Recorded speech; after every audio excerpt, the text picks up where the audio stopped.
Welcome to the Daily Bread.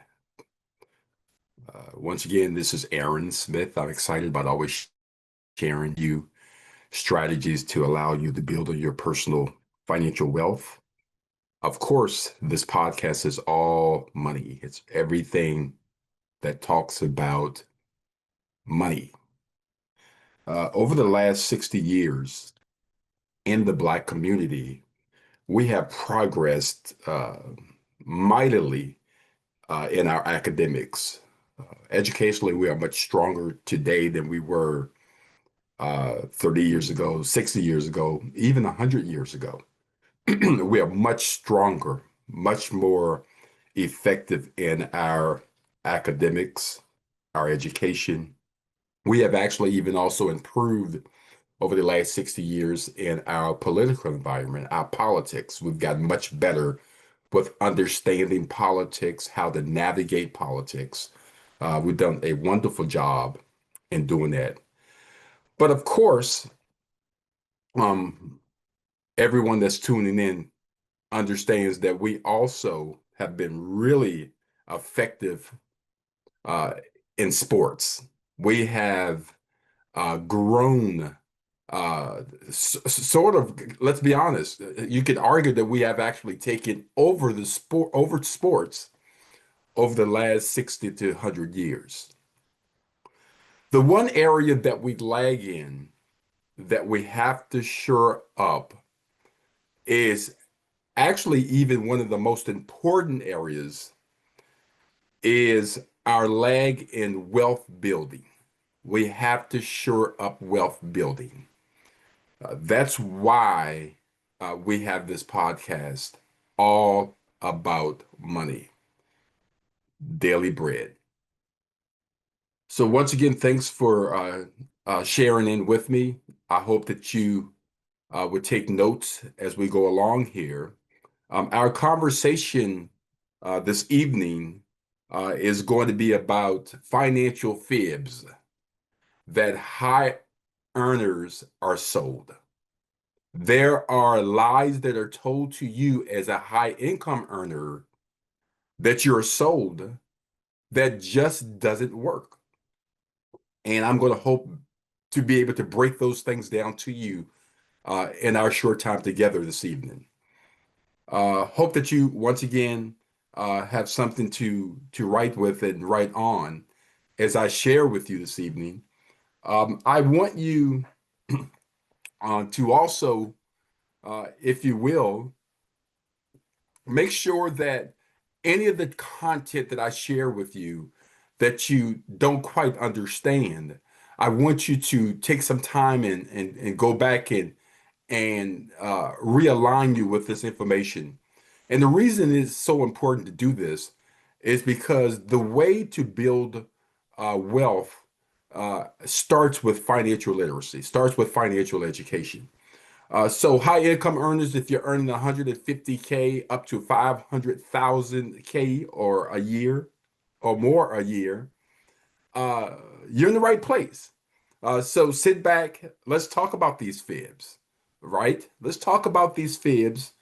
And I think it's important as I go through these uh, that that you'll be mindful that you could be receiving this information and not truly understanding that it is something that is involved in mentally preparing you not to build wealth and is done on a daily basis. So let's start here. I hear this statement more and more today. I have seen it a lot on social media, at different conferences that I attend, financial planning conferences that I attend, uh, even people that I speak with on a daily.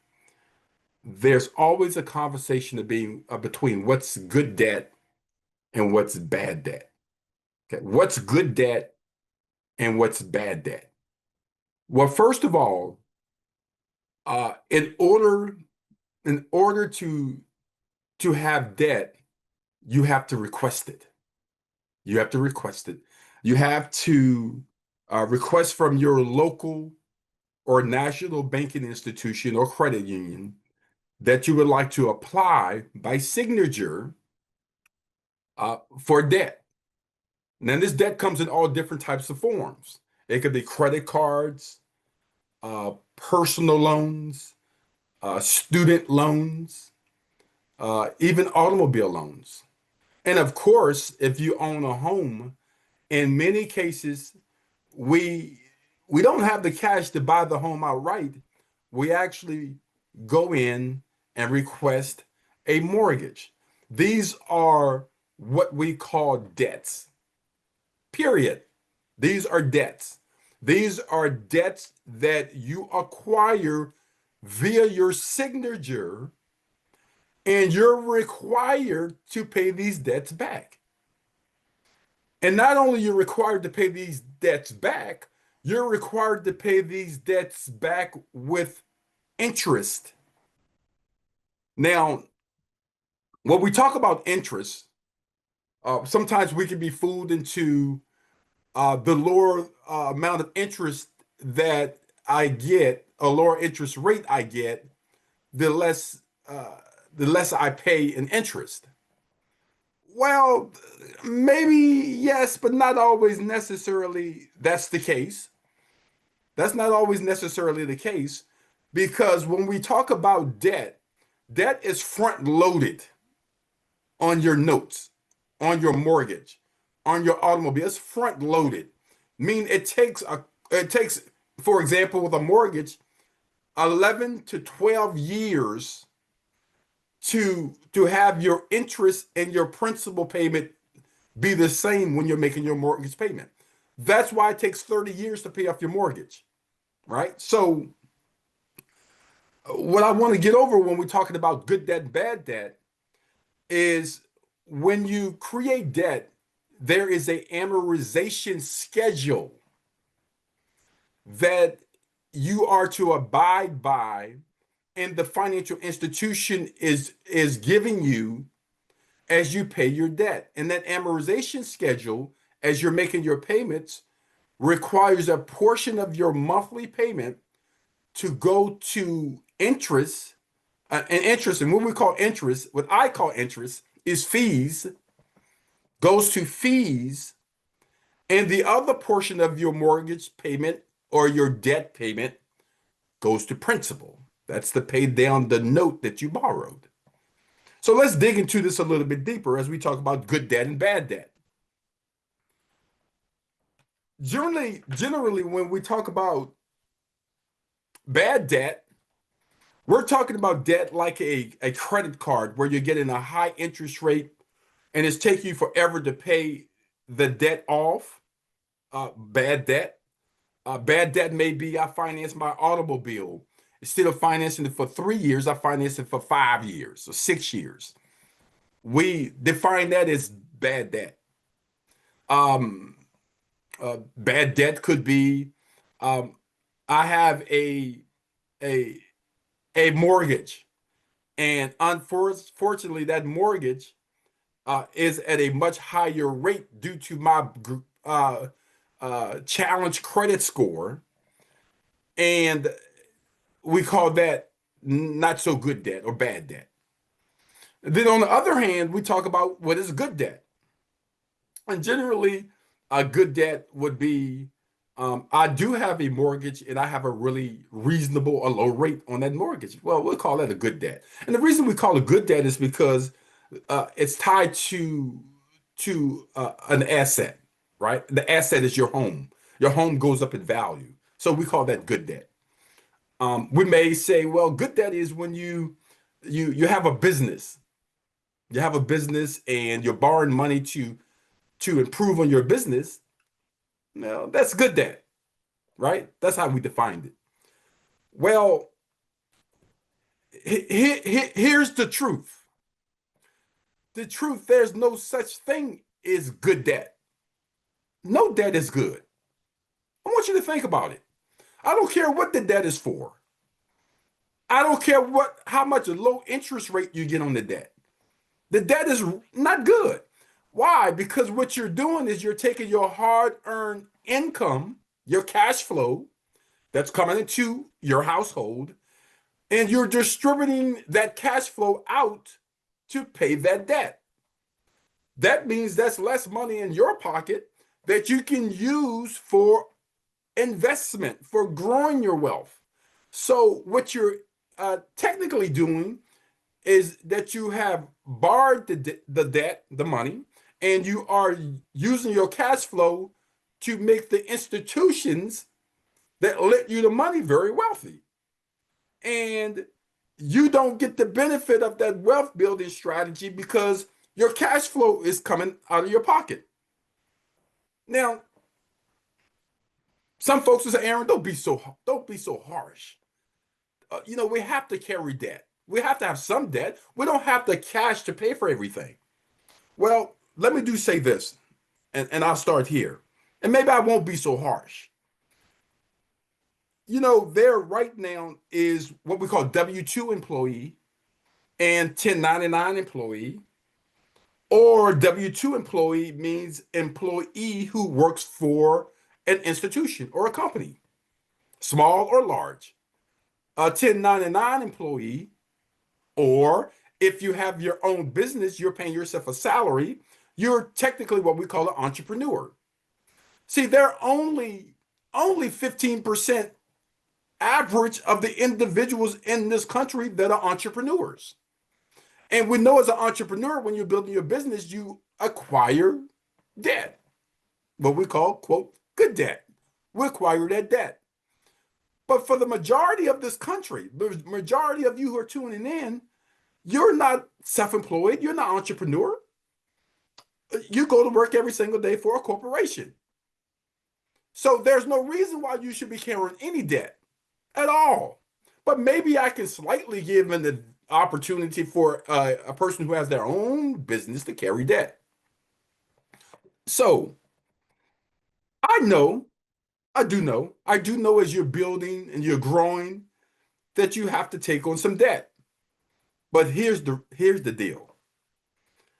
See, you don't have to take on the debt the way that you think you have to take on the debt. Truly, you can be debt free and even be debt free with your mortgage. That's right. Whether it's your mortgage, whether it's your student loans, credit cards, car notes, whatever it is, you can live totally debt free. And as a high income earner, you have the advantage to be able to do it mightily. Well, the key is to understand how the amortization schedule works and how you use your income to rid the amortization schedule as quickly as possible. I'm going to kind of give you an example. You should never, ever pay a mortgage more than 10 years. Absolutely not. Whoever told you that it was required that you have to do a mortgage for 30 years, right? The mortgage company tells you that. Why? Because they're receiving the interest or they're receiving the fees that you're paying for that note. So they give you a 30-year note. And they know darn well that the equity in your property keeps going up. And as long as you're working, you're not going to leave your equity. You're not going to default on that home. So they give you 30 years and you take it. That's right, you take it. Well, if you watch this is important. And I don't think most of us ever really, really understand this and understand the compounding effect of money. But let's say that you just purchased a home. You just purchased a brand new home. And let's say you opt for a 30-year note. 30-year note you opt for. Okay? And let's just assume it's a $300,000 home that you purchased. 30-year note. Let's give it an average of 6.5% right now. And if you took $6,000 within the first 3 months of purchasing that home, and you put $3,000 on the principal, you have knocked your scheduled date from 30 years to 22 years. You've knocked 8 years off the mortgage just by putting that lump sum, one time, one time lump sum on your principal within the first 3 months of the note. See?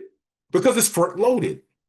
Now, if you continue to put extra payments to your mortgage, you could pay that mortgage off under 10 years. But what if you took that same strategy and you used that for all of your debt, your credit cards, your personal loans, your student loans? You will find yourself in a short 10 years with no debt, none. And then when you decide to buy your next home, you repeat the process. Now that you're making more money, you repeat the process.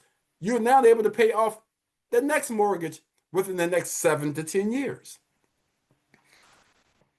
See, folks, we've been lied to.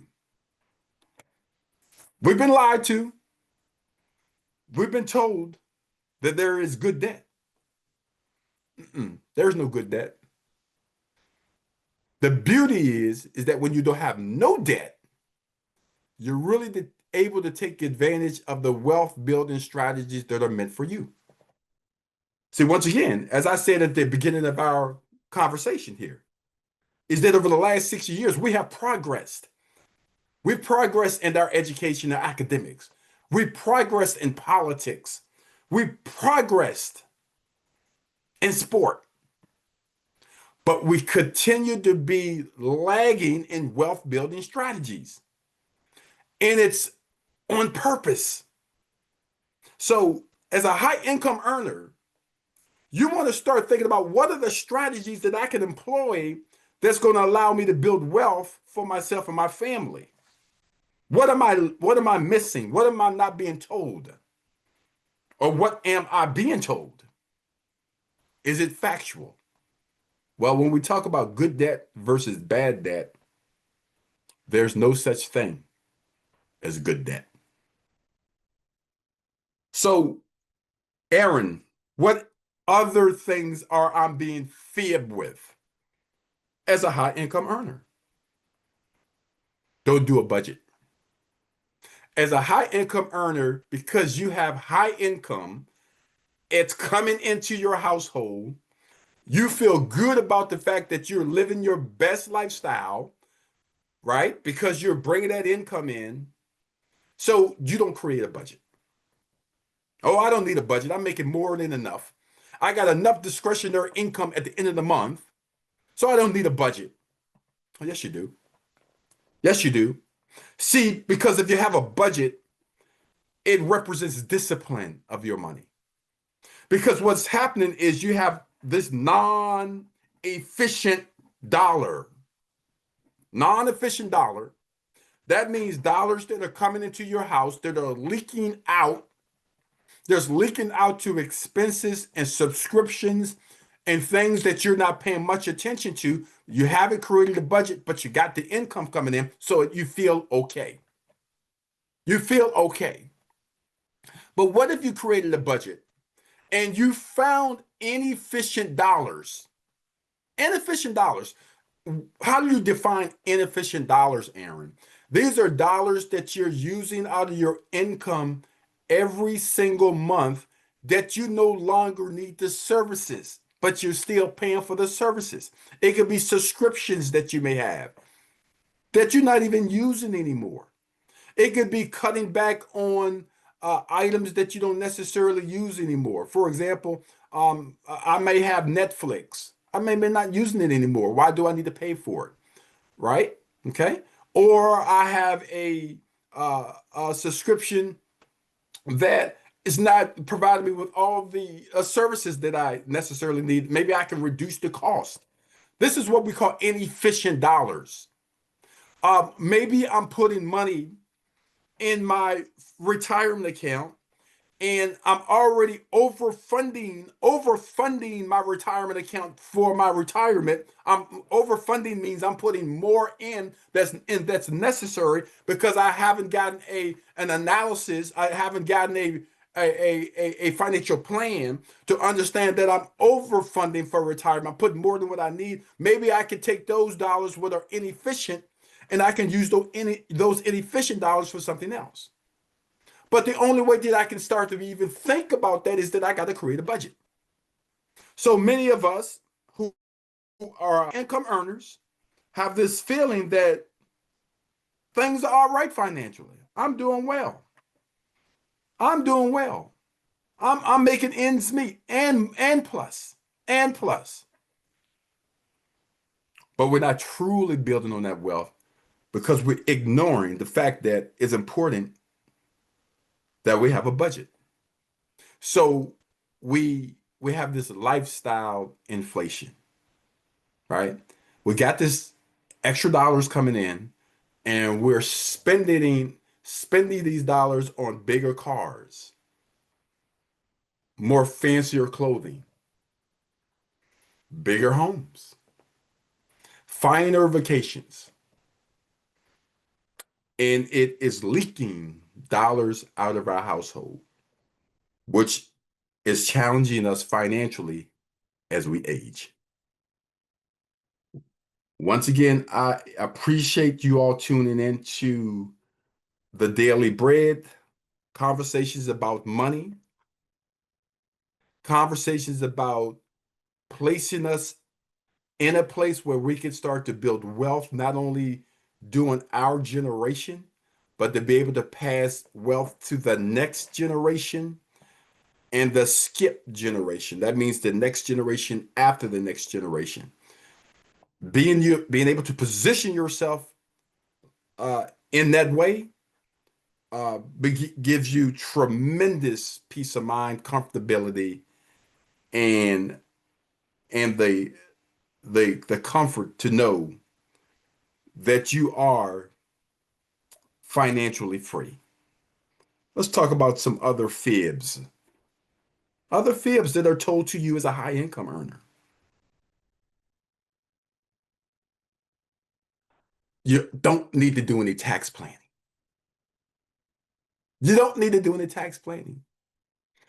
When we talk about building wealth, one of the things that can erode your wealth building strategies is that you're paying more taxes than you should pay. And in order to understand how to navigate that, you have to understand the American economic system, specifically American tax system, and truly understand that there are three ways that you pay taxes on your wealth, which is taxable. Taxable means that I pay taxes on any interest or dividends that I earn in my investments.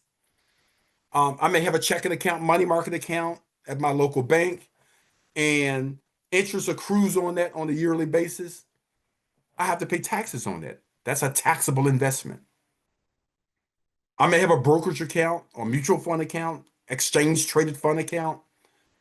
I'm getting dividends and interest. Folks, you have to pay interest on that at the end of the year. That's money out of your pocket. That's money that is not buying more shares of stocks to allow you to build more wealth because you're paying it to Uncle Sam. That's a taxable investment. We also have our tax system and our investments, uh, uh, tax deferral. And tax deferral is nothing more than that I pay taxes, but later. I pay taxes, but later. And tax deferral accounts come in things like IRAs, individual retirement accounts, your qualified plan with your employer, like your 401k or 403b, 457 deferred compensation plan, a thrift savings plan. These are all tax deferred investments. You pay the taxes later when you use them, tax deferred. Now, the third type of way that you pay taxes on your money is, or don't pay taxes on your money, I should say, is tax free. And it's interesting that most of us don't even have any tax-free investments. And tax-free is that. That means that you pay no taxes. So if you're paying taxes versus paying no taxes, your wealth with the same rate of interest or return on it is going to be much higher if it's tax-free because you're never paying any tax on it. But of course, if you're paying taxes on it, you're going to have at the same rate of return, same investment, you're going to have less money. See? So when you're a high income earner, it's way more important to start doing tax strategy with your investments. Where should I be putting my taxable money, Aaron, my tax deferred money, and my tax free money? How should I organize them so that I can maximize my wealth? Why should I pay taxes on something I don't have to pay taxes on? But many don't know how to strategically do that. So, as a high income earner, we've been told just keep socking money away, keep buying stocks, keep buying bonds, keep buying real estate. You have the income, keep buying this thing. But we don't have any organized tax strategy to employ around how we're buying those things. That's a fib that they're telling us that we don't need any tax planning. And finally, another fib that's introduced to us as high income earners is that financial advisors, financial planners are only for the wealthy. Oh, that's a big lie. It's a big fib. Financial advisors are only for those high net worth individuals. No, absolutely not. Absolutely not. Matter of fact, it's just the opposite.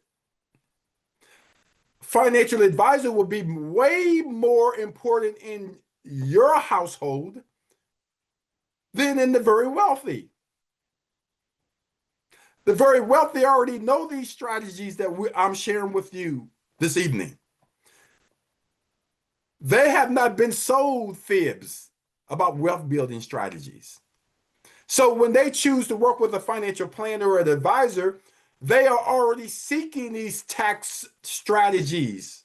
They're already seeking what investments are more efficient and appropriate for me based on my risk tolerance.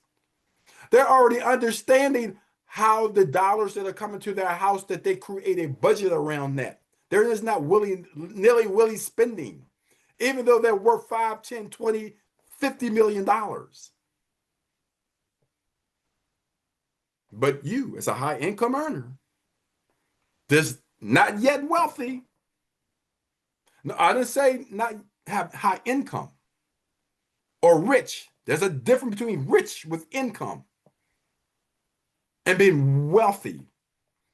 Wealthy means that I don't have to go to work tomorrow and I can kick my feet up and I can receive income and wealth for the rest of my life. And I'm not challenged. That's wealthy. Rich means I have a lot of income. I have some assets. But if I stop working tomorrow, if I don't have enough streams of income coming in, I have to stop working tomorrow, I'm going to be challenged or devastated financially. That's rich. See, you've been told because you're rich and or you have high income and you're rich with your high income that you don't need financial advice. That's a fib. Matter of fact, it would be in your best interest. And you tell me, why wouldn't it be in your best interest? That you would seek guidance for someone to give you strategies to help you be better and more wealthier with your money. Makes more sense to do that, right? Other people's brains, OPB. OPB is using other people's strategic plans, ideas, knowledge, skill sets, education to add to your education, your skills to allow you to improve on your personal finance. A good, solid financial advisor that you trust can help you do that. Oh my gosh. We've talked about these fibs, these lies, right? Good credit versus bad credit. There's no good credit. There's certainly bad credit. And I think bad credit is all credit, right? The fib is that there's good credit. So it's okay for you to have debt. Long as you have debt and it's good, you're okay. No, you don't need a budget. You need a budget. Sure, you need a budget. Absolutely, you need a budget. How are you going to maximize during your lifetime financially if your money is just kind of just going out and you're not sure where it's going, but you feel comfortable because you have high income? You need a budget. Tax planning with your investments. Or certainly tax planning traditionally that you need to sit down with your tax professional and do your taxes and plan your taxes. But what Aaron is talking about is the taxes on building of your wealth, strategically organizing that. You need that. You've been told that you don't. And finally,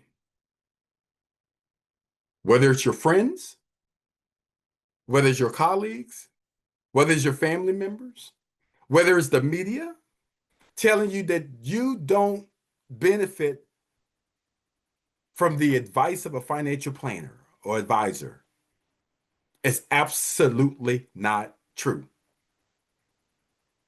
Absolutely not true. Well, look here. This is your daily bread. I look forward to chatting with you next time. We're going to talk about the 7 financial moves every six-figure income earner should make this year, 2025, before we arrive in year 2026. I want you to tune into my next show. Talk to you soon.